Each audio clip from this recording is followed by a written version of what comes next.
जो तेरे स्वरूप में तेरी संतान बनने में रोक, तो यीशु मसीह के नाम में वो हमारी लाइफ से, हमारी फैमिली से सदा के लिए आउट हो जाए यीशु मसीह के नाम में। मैं फायर करता हूँ यीशु के नाम में। हर जगह जहां इंसान की समझ के द्वारा, शैतान के द्वारा, दुष्ट द्वारा कहीं से भी आने के उसके रास्ते तैयार किए गए, परमेश्वर तेरी आग को भेजता हूँ, जगह को, तेरी फायर को भेजता हूँ, जगह को। यीशु मसीह के नाम में वो सारी चीजें कैंसिल हो जाए, इनकी लाइफ से खत्म हो जाए, इनके जीवन से खत्म हो परमेश्वर, इनके ब्लड से, इनके वंशों से यीशु मसीह के नाम में खत्म हो परमेश्वर। परमेश्वर मुझे वही बना जिसके लिए तूने क्रूस पर जान दिया परमेश्वर, जिसके लिए तूने स्वर्ग भी छोड़ा और जमीन पर आया परमेश्वर, जिसके लिए तूने अपनी पवित्र। जब हमारा फोकस परमेश्वर होता है, जब हमारा लक्ष्य खुदा होता है, तो हमारे आपके जीवन को शैतान कहीं से भी डिस्टर्ब नहीं कर सकता। तो परमेश्वर कहता है ऐसे बच्चे मेरी आंख की पुतली के समान है, उन्हें कोई छू नहीं सकता, उन्हें कोई टच नहीं कर सकता, क्योंकि मैंने उन्हें अपने हाथों में छुपा रखा है। और जितने भी लोग बीमार हैं अपने हाथों को उठा लें। मेरा परमेश्वर तेरा रूह भरा आत्मा, तेरा सामर्थ भरा आत्मा इन सबको छुए। जितने भी ऑनलाइन और ऑफलाइन लोग हैं परमेश्वर, मैं सब पर तेरी आत्मा के द्वारा उनको टच करता हूँ, उन पर लेट करता हूँ। टच टच, फ्री हो जाए in the name of Jesus Christ, free हो जाए in the name of Jesus Christ. Thank you Lord, thank you Jesus. तेरा आत्मा हमें छोड़ा, तेरा आत्मा हमारे जीवन की अगुवाई करे। सारी आदर निमक प्रभु तेरे हाथ रखते हुए दुआ कर यीशु मसीह के साथ अपने नाम प्रभु को मांगते हैं। बैठ जाएंगे अपनी जगहों पर। मेरे खुदावंद, मैं तेरे वचन को सुनने जा रहा हूं, मुझे इसे ग्रहण करने का योग, इसको समझने की योग अपनी आत्मा दे परमेश्वर, ताकि प्रभु जब इसको हम सुने सीधे इसका असर हमारी आत्मा पे हो, हमारे जीवन पे हो, हमारी लाइफ पे हो। प्रभु यीशु मसीह के सामर्थी नाम में आपको मांगते हैं, सभी कहें आमीन। कि मसीह में की गई मेहनत व्यर्थ नहीं होती है कब? हालेलुया। परमेश्वर का वचन बताता है कि मसीह में की गई मेहनत व्यर्थ नहीं है, लेकिन कब कहा? ये कब किन लोगों के लिए है कि कब मसीह में की गई मेहनत व्यर्थ नहीं जाती? आज अगर इस टॉपिक को हम समझेंगे, आशीषित होने वाले हैं, क्योंकि ये किसी मनुष्य के शब्द नहीं है, ये मनुष्य का ज्ञान नहीं है। अगर मनुष्य का ज्ञान होता तो एक वक्त के बाद इसका असर खत्म हो जाता, इसका जो रिजल्ट आता है वो खत्म हो जाता। लेकिन वो खत्म क्यों नहीं हुआ? क्योंकि ये ज्ञान अनंत काल के परमेश्वर के मुख से निकला है। अगर वो है तो उसका असर भी आ जाए, हालेलुया, उसका रिजल्ट भी आ जाए। इसलिए उसने कहा कि अगर आप मसीह में आ गए, हमारे भेजे हुए बेटों के नीचे आ गए हैं, हमारे उद्धार के नीचे आ गए हैं, तो तुम आप जो करोगे दुनिया में, मैं उसे व्यर्थ नहीं होने दूंगा। इसका मतलब है कि संसार में कुछ चीजें व्यर्थ होती हैं, उनको व्यर्थ करने वाला कोई ना कोई दुनिया में है। इसीलिए खुदावंद ने उनको देखा और जाना और समझा, और को मालूम होता था कि कोई ना कोई ऐसी चीजें हैं जो तुम्हारी मेहनत को व्यर्थ करती हैं, आपकी लाइफ की सक्सेस को व्यर्थ करती हैं। प्रभु ने कहा अब ऐसा नहीं होगा, क्योंकि अब तुम मसीह में आ चुके हो और मसीह में तुम्हारी जो की गई मेहनत है मैं उसे व्यर्थ नहीं होने दूंगा। हालेलुया। लेकिन ये कब होगा ये वचन हमारी आपकी जिंदगी में पूरा? आज हम इसको सीखेंगे, आज इसको हम जानने हैं। हालेलुया। ये बहुत डीप बातें हैं और यदि आज आप इसको सीखते हैं, जिंदगी आपकी सेम नहीं रहने वाली यीशु मसीह के नाम में। हालेलुया। परमेश्वर इसीलिए मनुष्य बना ताकि तुम्हारे वो बीच में आकर तुम्हें सिखा सके, ताकि फिर तुम भरमाए न जाओ, फिर तुम गुमराह न हो सको। क्योंकि संसार में भी भरमाने वाली चीजें हैं, भरमाने वाला ज्ञान है। जिसने आदम तक को भरमा दिया, हव्वा को भरमा दिया, बहुत सारे लोगों को भरमा दिया, उसे मालूम है वो तुम्हें भी भरमाने के लिए आएगा। अगर तुम्हें सुरक्षित रखना है तो उसने अपनी योजना बनाई, खुद वो इंसान बना, हमारे बीच उसने डेरा किया, हमारे बीच में वो रहा और ऐसे महिमा करता रहा जैसे इकलौते पुत्र की। ताकि जब तुम इन बातों को समझ जाओ कि अगर मसीह ने कोई वर्क किया, कोई काम किया दुनिया में, वो व्यर्थ नहीं गया। अगर आप भी मसीह में हो, वो व्यर्थ नहीं जाएगा यीशु मसीह के नाम में। हालेलुया। इसलिए बहुत सारे अच्छे दासों की जरूरत है। जब एक विश्वासी अपने घर में प्रेयर करे तो जरूर इस पॉइंट को रखे, क्योंकि परमेश्वर के भेद का ज्ञान अगर कोई जाहिर न करे तो साधारण मनुष्य उसको जान नहीं सकता, उसको समझ नहीं सकता। सोचो, खुदा का भेद का ज्ञान अगर ये मसीह यीशु ना आते और वो जाहिर ना होता तो शायद हम लोग नहीं बच पाते, शायद हम इस सच्चाई को जान ना पाते। हमें तो फिर जैसा दुनिया सिखाती, दुनिया बताती, वही हम जान पाते कि हमारे अंदर अगर कर्ज है, बीमारियां हैं, रोग हैं, तो ये सब दुनिया से, किसी जीवाणुओं से आती है, इसका कोई हल नहीं है। लेकिन जब खुदा आया, उसने खुदा ने अपने अंदर की बातों को जाहिर किया अपने मुंह से, नहीं ये पाप है, तुम्हारा पाप मिटेगा, तुम छुड़ाए जाओगे, तुम आजाद किए जाओगे। और यही उसने करके दिखाया है। अब जो हम मेहनत करते हैं, उसने कहा तुम्हारी व्यर्थ नहीं जाने दूंगा, क्योंकि तुम इस सच्चाई के नीचे आ चुके हो। हालेलुया। लेकिन वो कब व्यर्थ नहीं होगी, आज हम सीखेंगे प्रभु यीशु मसीह के नाम में। हमारे साथ निकालेंगे 2 कुरिन्थियों अध्याय 5 और वचन 15 और 16 भी पढ़ेंगे। याद रखिए, 2 कुरिन्थियों अध्याय 5 वचन 15 और 16। उसके पढ़ने के पहले हम कुछ आपको बताना चाहते हैं। याद रखिए, यीशु मसीह शरीर में हमारे लिए मरे और आत्मा में वो जी उठे, ताकि हम शरीर पर किसी के गुलाम न रहने पाए, किसी के दास न रहने पाए, किसी भी चीज का हमारे बॉडी पर असर न हो। और वो आत्मा में जी उठा।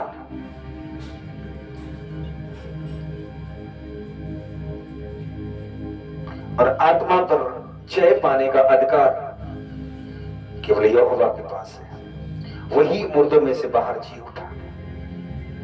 और जब हम इस सच्चाई को पहन लेते हैं कि हमारी देह जो मसीह यीशु में अब हम चुने गए, हम बुलाए गए हैं, अगर हमारी वो देह मर गई तो हम अपने आप में मर चुके हैं। जब हम इन शब्दों को अपने दिल से अंगीकार करते हैं और शैतान इसको पढ़ लेता है, शैतान इसको जान लेता है, उसका शरीर पर से, आपके ऊपर से हाथ हट जाता है, आपकी बीमारियों में से उसका हाथ हट जाता है, आपके फाइनेंस में से उसका हाथ हट जाता है, पाप में से उसका हाथ हट जाता है। क्योंकि वो जब आपको मसीह में देखता है तो उसे मालूम है कि मसीह पापों के कारण अपनी देह में मर गया। जब आपके वो बॉडी को देखता है तो उसको यही मालूम चलता है कि ये भी व्यक्ति अब शरीर में नहीं है, आत्मा में है, क्योंकि उसका विश्वास जो मसीह यीशु है वो मुर्दों में से, देह में नहीं, आत्मा में जी उठा। उसकी सारी जंजीरें कट जाती हैं, सारे उसके रास्ते ब्लॉक हो जाते हैं। इसीलिए तो प्रभु ने कहा कि अगर तुम मसीह में हो तो व्यर्थ नहीं करेगा, क्योंकि तुम अब शरीर के चलाए मन नहीं हो, आत्मा के अनुसार चलने वाले जन हो।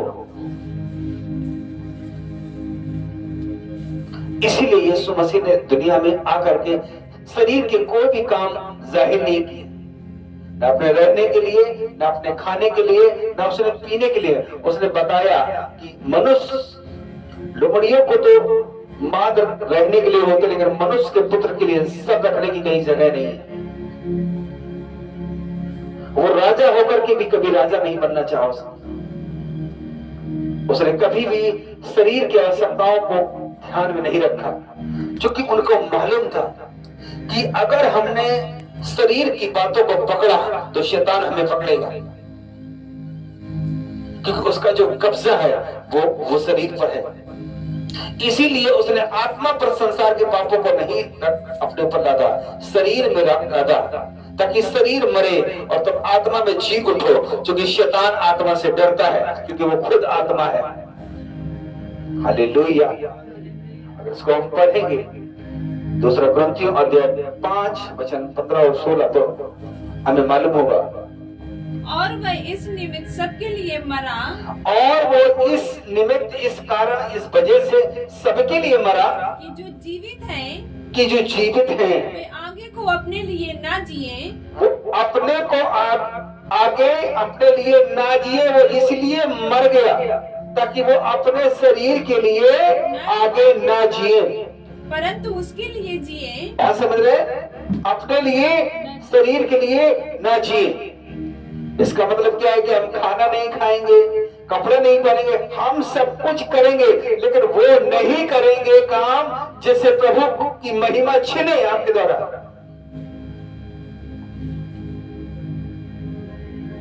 हम वो नहीं करेंगे जिससे पाप उत्पन्न होता है, हम वो नहीं करेंगे जिसके द्वारा शैतान हमारे घरों में आ जाए, हमारी जिंदगी में आ जाए, हम वो नहीं करेंगे। इसलिए प्रभु यीशु मसीह मरा और आप भी उसी समान मरते हैं। क्या लिखा है वचन? वे आगे को अपने लिए ना जिए। क्यों मरा वो?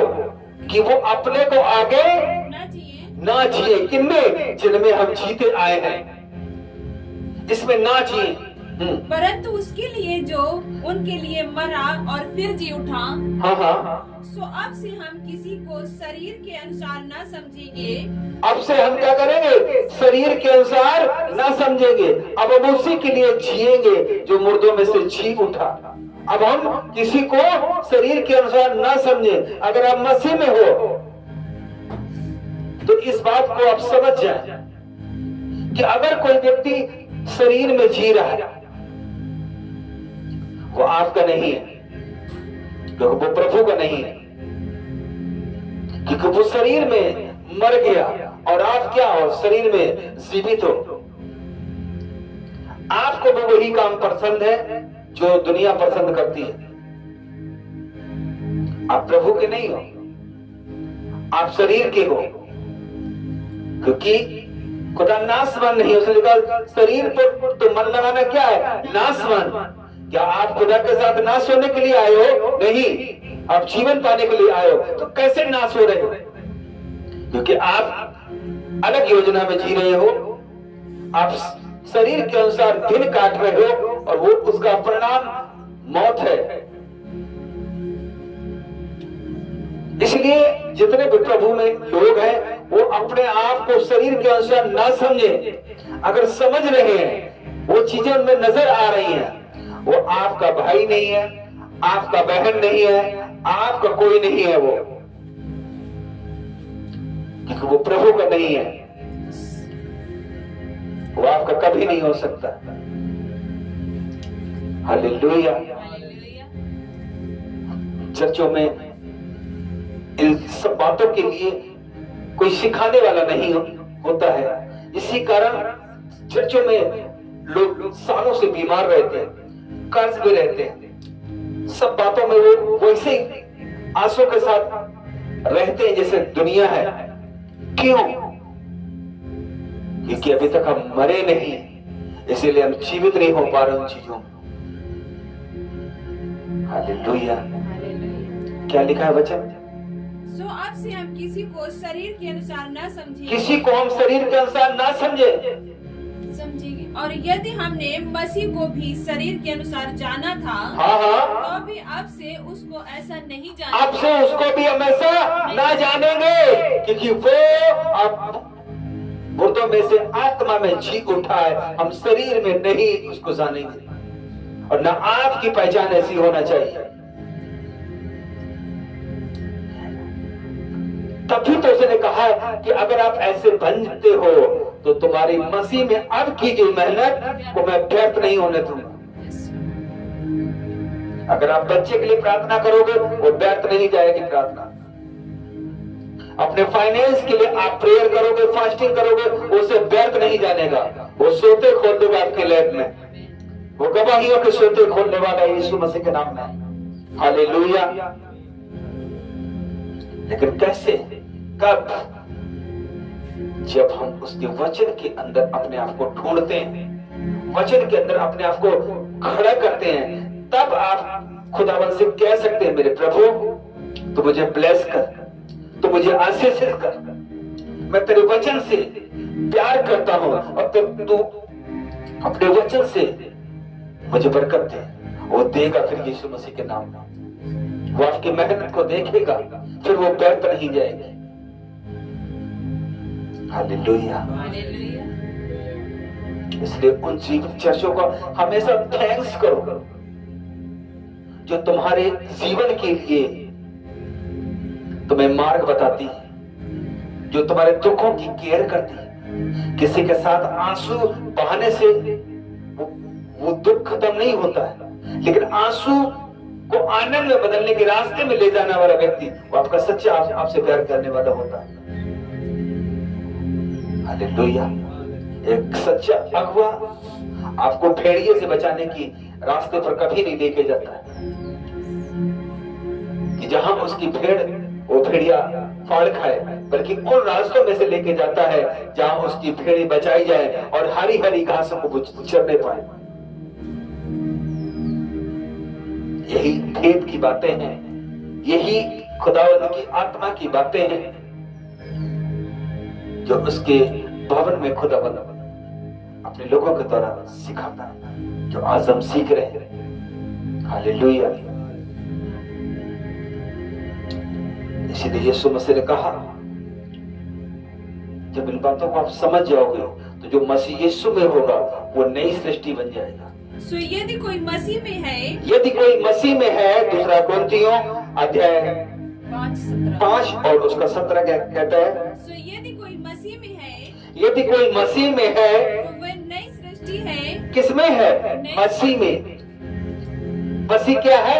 शरीर में मर गया, आत्मा में जी उठा। इसलिए उसने कहा कभी भी आप किसी व्यक्ति को शरीर में ना समझो, ना तो प्रभु यीशु मसीह को, ना तो स्वयं को।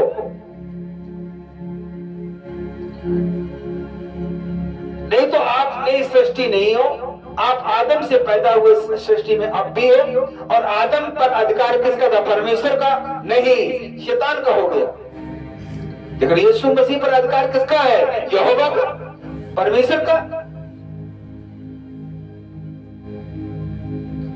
आदम से आने वाले जाने कितनी जातियों ने, लोगों ने मेहनत किया, वो व्यर्थ चली गई। सालों की तपस्या, सालों का सारा कुछ ज्ञान सब व्यर्थ ठहरा। अगर व्यर्थ न ठहरता तो यीशु मसीह के समान और भी कई धर्मी लोग खड़े होते, जिनके नाम से लोग हीलिंग को पाते, जिनके नाम से लोग बचाए जाते, जिनके नाम से लोग उद्धार पाते। लेकिन वो इसलिए नहीं क्योंकि उनकी मेहनत व्यर्थ चली गई। क्यों? क्योंकि वो उसी सृष्टि में थे जहां शैतान का अधिकार था, परमेश्वर का नहीं। लेकिन जो मसीह यीशु में है उन पे नई सृष्टि है। सोचो, आदम को भूख लगी थी तो किसमें लगी थी? आत्मा में, शरीर में। लेकिन यीशु मसीह ने कभी भी भूख के बारे में नहीं कहा। लोगों ने कहा मुझे भूख लगी है, और वो आत्मा में उन्होंने उनको फलवंत किया। यही नई सृष्टि है।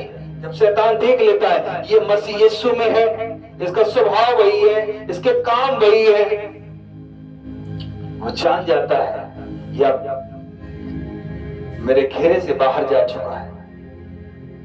मेरा कोई भी हथियार इस पे अब काम नहीं करेगा, क्योंकि जैसे खुदाबंद ने उसके मुंह को कुचला है, ये भी कुचलने वाला है हमारे जीवन के दौरान। मैं इसके बच्चों को नहीं छू सकता हूं, इसके फैमिली को नहीं छू सकता हूं, इसके जॉब को नहीं छूने वाला हूं, क्योंकि ये कुचल देगा। ये उसी में से पैदा हुआ है।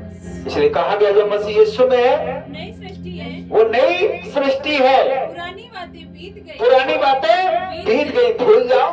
देखो वे सब नहीं हो गए। देखो वो सब भूल जाओ कि किसके साथ क्या हुआ था। इसीलिए दो बाइबल में हिस्से हैं, पुराना नियम, नया नियम। वो पुरानी बातें जो लोगों के साथ होती थी वो बीत गई, भूल जाओ। वो मसीह में जब आप आते हो वो सब नहीं कर देता है। वो फेल हुए थे, आप फेल नहीं हो गए। वो बीमार रहे और मर गए, आप बीमार नहीं हो गए। आप एक लंबी लाइफ को जीने वाले यीशु मसीह के नाम में। हालेलुया। आज आप ब्लेस्ड लाइफ को रिसीव करके जा रहे हैं in the name of Jesus Christ. मैंने कहा आप एक ब्लेस्ड लाइफ को रिसीव करके जा रहे हैं in the name of Jesus. आप एक नई सृष्टि है। हालेलुया। आपके अंदर कोई भी ऐसी चीजें अगर आती हैं जो तुम्हारी सृष्टि से, तुम्हें मसीह से अलग करती हैं, अपने आप को कंट्रोल करो, क्योंकि एक छोटी सी गलती आपको दुखों में लेकर के जाएगी। जब जमीन पर कोई बीज बोया जाता है, गंदा बीज जिसमें कांटे उगते हैं, वो नहीं दिखता है। अच्छा बीज भी और बुरा बीज भी नहीं नजर आता। लोगों को लगता है कि कुछ भी नहीं, सब कुछ मैदान है, सब कुछ समतल है। लेकिन एक टाइम आता है वो बाहर निकलता है, फिर दुख देता है लोगों को। आप आज पाप करेंगे वो नहीं नजर आएगा, वो नहीं आएगा नजर। 6 महीने, साल, 2 साल, 5 साल, 10 साल नहीं नजर आएगा। लेकिन जब फिर वो नजर आएगा तो उनकी पीढ़ियां रोती हैं कि हमने तो ऐसा कभी पाप किया ही नहीं, लेकिन हमारे जीवन में क्यों आ रहा है? हमने तो ऐसा कुछ किया ही नहीं। मैं तो अपने बच्चों को बहुत अच्छे से पाला पोसा, लेकिन ये फिर क्यों आ रहा है? ये असर है उसी बीज का जो हमारे आपके पूर्वजों ने हमारे जिंदगी के लिए बो के चले गए। यही तो पुरानी सृष्टि है। प्रभु ने कहा अगर तुम इन बातों को समझोगे तुम नई बन जाओगे, तुम नई सृष्टि बन जाओगे। वो बातें ठीक जाएंगी, वो कहानियां हो जाएंगी, तो वो तुमको ग्रेट बनाने जा रहा है यीशु मसीह के नाम में। हालेलुया।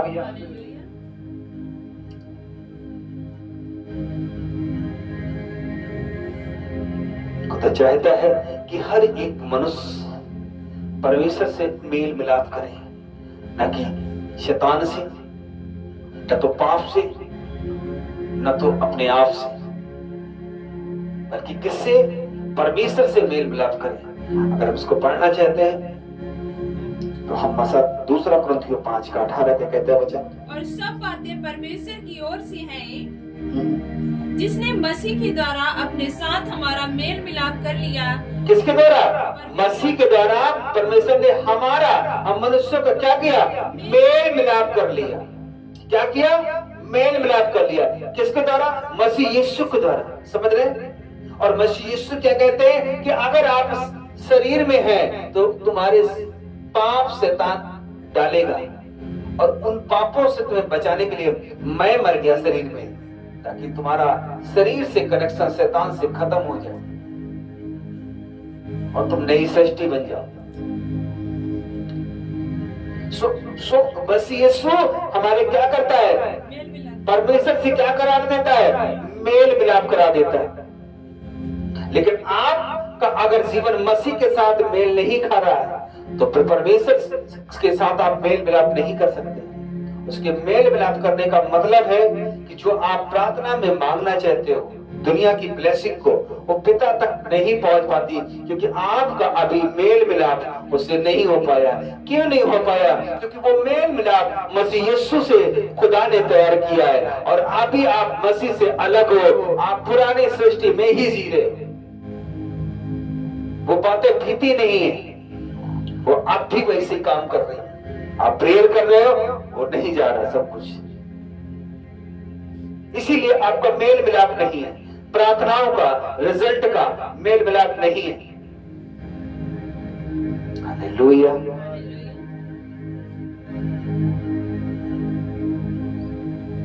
खुदा नहीं चाहता था कि मनुष्य किसी दूसरे रास्ते से मेरे पास आए। उसने समानता में बनाया है, उसने एक लेबल बनाया है। उसकी योजना नहीं थी कि मसीह यीशु को दुनिया में भेजे, वो खुद इंसान बने, नहीं थी। उसकी इच्छा थी कि तुम मेरे जैसा बनाए गए हो, मेरे जैसा काम करो जाकर दुनिया में, राज्य करो। तुम राज्य करने वाले राज्य से पैदा हुए हो। लेकिन वो मनुष्य ने खो दिया, वो औंधा खो दिया। डिसीजन लेने का अधिकार किसके पास होता है? मालिक के पास।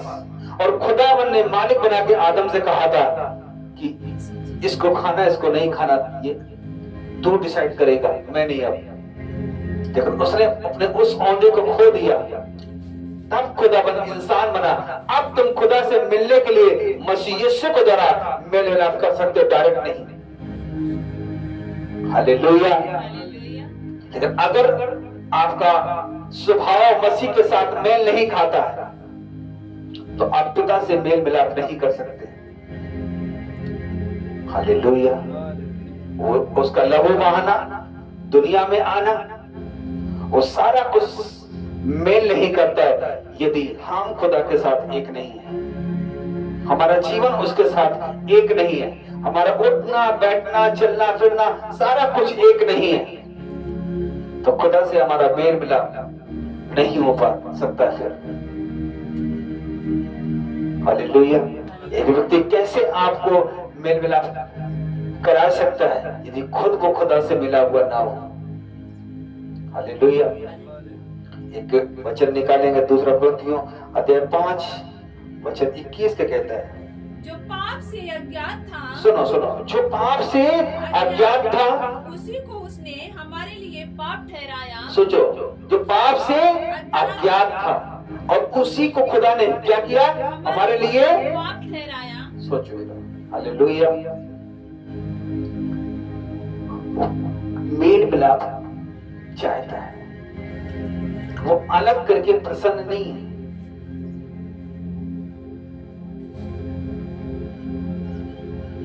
यीशु मसीह ने कहा, हे पिता तूने मुझे क्यों छोड़ दिया? वो अलग नहीं रह सकता, वो जानता है अलगताई को, इसलिए उसने अलग रहने के लिए आपको नहीं बनाया। आपने पाप किया, हाँ, उस टाइम के लिए उसने दूरियां कर दी ताकि तुम समझो कि अलगताई का जीवन और प्रभु के साथ का जीवन में कितना बड़ा फर्क है। एक तरफ दुख है, कलेश है, बीमारियां हैं, लड़ाइयां हैं, झगड़े हैं, ये अलग रहने की का जीवन है। दूसरी तरफ प्रभु के साथ जब हमारा मेल मिलाप हो जाता है, वो आनंद है, खुशियां हैं, चंगाइयां हैं, हीलिंग है, गवाहियां हैं, ये जीवन है। उसने नाश नहीं कर दिया। जिसने आदम की वाटिका को नाश किया था, हमें नाश नहीं कर दिया, भगा दिया वहां से ताकि हम बच जाए। ये उसका प्यार था कि वो आपसे मेल मिलाप करना चाहता था। क्या लिखा है वचन? जो पाप से अज्ञात, जो पाप से अज्ञात था। सोचो, जो पाप से बहुत दूर है, उसकी समझ के बाहर है, उसको ऐसी बातों, उन्हीं चीजों को उसने उसके ऊपर लाद दिया। सोचो, पाप पे कौन जीता है? कौन पाप पे फंसा? मनुष्य। हालेलुया। उसने देखा कि मनुष्य का पाप ही है जो मुझसे अलग किए हुए, और जो पाप से अज्ञात था उसी को उसने हमारे लिए पाप ठहराया। क्या ठहरा दिया? हमारे लिए। किसके लिए कहा गया? हमारे लिए। क्या? हमें पापी उसको ठहराना था। हम पापी थे, हमने पाप किया था, लेकिन उसने उसे पापी ठहरा दिया कि हम उसमें से होकर, हम फिर क्या करें? उसमें से होकर के परमेश्वर की सोचो सोचो, ध्यान सुनो, बारीक सी बातें। एक व्यक्ति ईमानदार हो, ठीक है, और वो थाने कचहरी में जाकर के खड़ा होकर कह दे, भाई साहब इसको छोड़ो, इसने जो भी किया है तो मुझे देखो, वो माफ कर देगा उस इंसान का पाप पूछ दे। हालेलुया। अब अगर तुम दोबारा उस वकील से या जज से मिलना चाहोगे, तुम्हें उसी शख्स को लेकर के जाना पड़ेगा, नहीं तुम फिर से चोर साबित हो जाओगे। हाँ या ना? क्योंकि आपकी जो बख्शियत है, आपका जो छुटकारा हुआ है, वो इसी शख्स के द्वारा हुआ है, क्योंकि ये ईमानदार था, ये भरोसेमंद था। ठीक इसी प्रकार से हम खुदाबंद के सामने एक पापी थे, हम भरोसे योग्य नहीं थे, तो प्रभु यीशु मसीह ने हमारा सारा गुनाह, सारा पाप अपने ऊपर ले लिया और तुम्हें पाप से मुक्त कर दिया, तुम्हें दोष से मुक्त कर दिया। कि खुदाबंद जब तो किसी इंसान को देखना और वो मुझ पर बिलीव करे कि मेरे अपराधों का कारण घायल किया गया है, सारे पाप मेरे इसके ऊपर लाद दिए गए, तो खुदाबंद तो मुझे गुनहगार समझना, इसे नहीं। ये जब प्रार्थना करे तो सुन लेना, ये तुझसे मेल मिलाप करने के लिए बैठे तो इससे कर लेना, क्योंकि अब ये पापी नहीं रहा, मैं पापी बन गया। हालेलुया। अब खुदाबंद प्रभु यीशु वो खुदा है, अगर वो उसके अंदर पाक चीजें पाई जाती हैं, वो पाप को मिटा करके फिर से अपने आप को साफ करने की सामर्थ्य रखता है। क्या लिखा है? उसी को उसने हमारे लिए पाप ठहराया कि उसमें से होकर परमेश्वर की धार्मिकता बन जाए। अब क्या बन जाए? परमेश्वर के लिए धार्मिकता बन जाए, पापी नहीं, दोषी नहीं, क्या बन जाए? धार्मिकता बन जाए। और इसीलिए वचन कहता है धर्मी जन की प्रार्थनाओं से बहुत कुछ हो सकता है। इसीलिए खुदावन ने आपको धर्मी बनाया, ताकि आप जब प्रार्थना करें तो आपकी जिंदगी में बहुत कुछ हो, वो सब कुछ हो जो दुनिया के पास नहीं है, वो आप रिसीव करके जाओगे यीशु मसीह के नाम में। हालेलुया। इसलिए वो पापी बना, इसीलिए उसने हमारे पापों को अपने ऊपर ले लिया, ताकि हम पापी न ठहरे, धर्मी बन जाए। हालेलुया। लेकिन हम इन चीजों को समझते नहीं है, जानते नहीं है, तो फिर आप वही हैं जो अपने जिंदगी को भरमाने की हालत में लेकर के सी रहे हैं, कि मुख से खुदाबंद का नाम है, चर्च जाते हैं, लेकिन हमारे अंदर का जीवन वही है जो खुदाबंद से आपको अलग करके रखता है, ब्लेसिंग से आपको अलग करके रखता है, आनंद से आपको अलग करके रखता है, छुटकारे से आपको अलग करके रखता है। लेकिन खुदाबंद नहीं चाहता है कि तुम ऐसी जिंदगी जियो। वो दिखाना चाहता है अगर मैंने मनुष्य को उत्तम एक रचना करके बनाया है, तो तुम्हारा जमीन में भी एक बेस्ट लाइफ हो, उत्तम लाइफ हो, ताकि दुनिया देखकर कहे कि इस इंसान के ऊपर खुदा का हाथ है, ये ब्लेस है, ये आशीषित है, ये चेंज हो चुका है, ताकि तुम्हारे द्वारा प्रभु की महिमा हो और वो कह सके, जान सके अगर वो यहाँ इतना आशीषित है तो जो इस पिता ने घर तैयार किया उसके लिए वह कितना कुछ नहीं होगा स्वर्ग में उसके लिए। हालेलुया। ये जिम्मेवारी हमारी है ब्लेसिंग लाइफ को जीने की, उससे ग्रहण करने की। इसीलिए खुदावंद ने अपने वचन दिए ताकि इसके द्वारा हम जाने, समझें और एक ब्लेस लाइफ को जिए। हालेलुया। अपनी आंखों को बंद करें।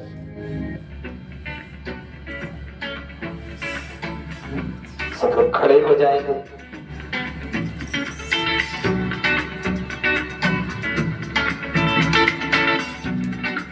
मेरे सामर्थ्य परमेश्वर, आज जो कुछ तेरे वचन को सुना है मेरे परमेश्वर,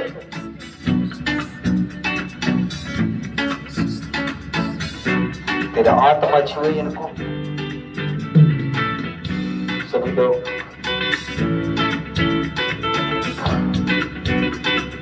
पश्चाताप की प्रार्थना मन में करेंगे, अपनी आंखों को बंद करेंगे। Jesus.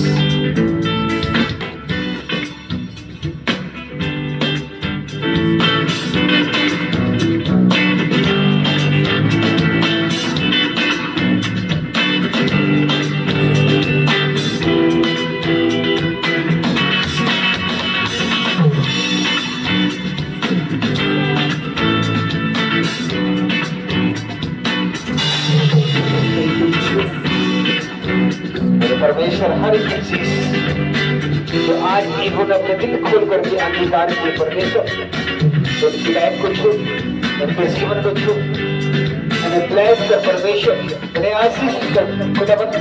ये वो रचना नहीं है जो आदम में से बनाई गई, अब ये वो रचना है जिसको नई सृष्टि आपने कहा है, नया जीवन कहा है परमेश्वर। वो रिसीव करके जाए यीशु मसीह के नाम में। Receive fire in the name of Jesus Christ. मैं तुम्हें छूता हूँ, मैं तुम्हें ब्लेस करता हूँ। और लैंडअप अपने हाथों को उठाओ, टच पवित्र आत्मा छू। सभी ऑफलाइन लोग भी अपने हाथों को उठा लें। परमेश्वर तुम्हें अब टच कर रहा है, परमेश्वर की आत्मा तुम्हें छू रही है। Touch touch, touch, touch, touch, touch in the name of Jesus Christ. Thank you Lord, thank you Jesus. मेरी प्रार्थना को सुनने के लिए परमेश्वर, सारी यादें लोगों को तेरे हाथ शोभते हुए आज की विश्राम दिन की दुआ हम आपके बेटे प्रभु यीशु मसीह के नाम में मांगते हैं। वर्शिप सॉन्ग लगाएंगे हैंड का और सभी पर मैं बेनती करने जा रहा हूँ। सभी लोग खड़े हो जाएंगे।